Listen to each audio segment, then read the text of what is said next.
FORA.tv. The world is thinking. We depart from Pat Buchanan for a moment here. Niall Ferguson has a book and a PBS television series of the same name, The War of the World. Ferguson stresses, here's the list here, American soldiers, this is based on the first installment of the series, American soldiers sometimes executed prisoners, as surely as did the Germans and especially the Japanese. The destruction by the Allies of Dresden, Tokyo, Hiroshima, and Nagasaki resembles a lot the terror bombing that the Germans inflict on London and other cities. Churchill and FDR hail Joseph Stalin as an irreplaceable ally. Joseph Stalin is, of course, a mass murderer. Now, listen to two quotations. Niall Ferguson, quote, "The Allies adopted the most brutal tactics of those they were fighting," close quote.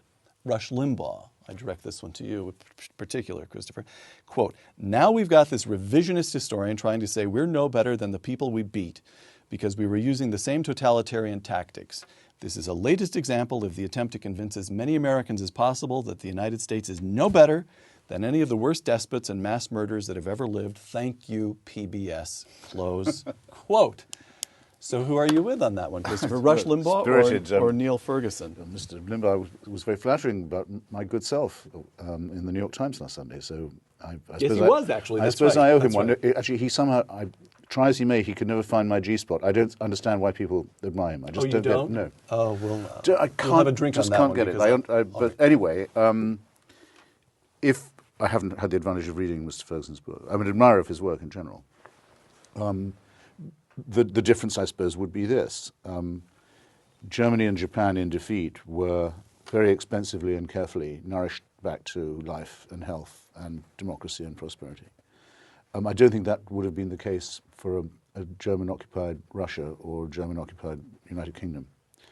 And I think I'd rest my case on that distinction. And we know what happened in the Japanese-occupied Manchuria. Yes. Right.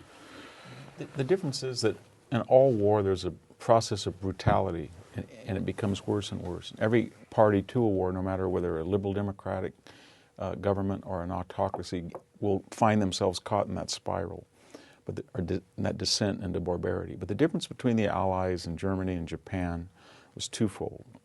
Number one, atrocity was incidental. It was not essential to their war making.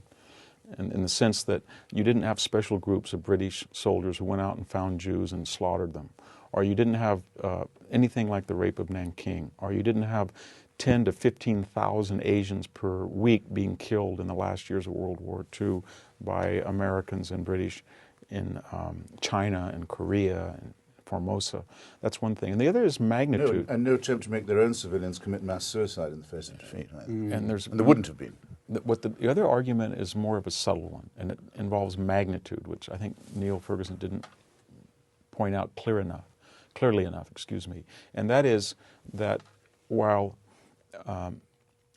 there was this difference in the way that, and first of all, Hiroshima was really in reaction to the savagery of the island hopping campaign. Right. And people, remember, after Okinawa was declared secure and they looked back and saw 50,000 casualties, the popular American outcry at the end of the war, just 90 days later, was not, we dropped the bomb.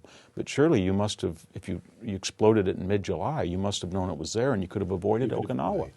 So the point that I'm making is its magnitude. You're speaking to the son of a man who was on a ship just off Okinawa and watching kamikaze pilots.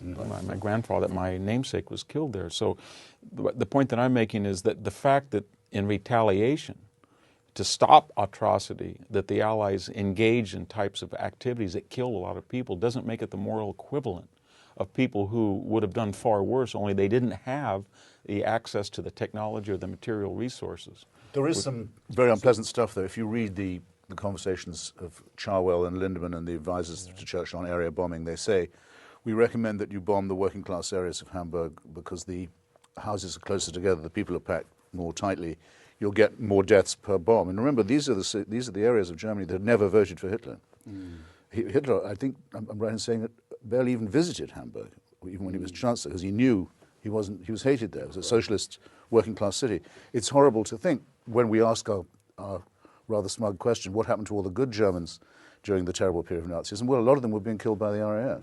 Nagasaki, by the way, was the center of Catholicism in Japan. Yes. Took out the one place where there are actually a large concentration of Christians in Japan. However, we have ratified this.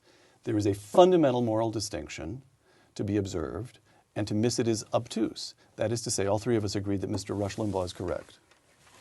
Yes, I think This time, I have to say so, yes. And It's phrased in a rather spirited way, too. That you can count on him for. Ask yourself that the proof of the pudding is in the eating. Imagine a Japanese victory and a German victory in 1945, and ask what Europe and Asia would look like today vis-a-vis what they do look like today, and why is there a probable difference?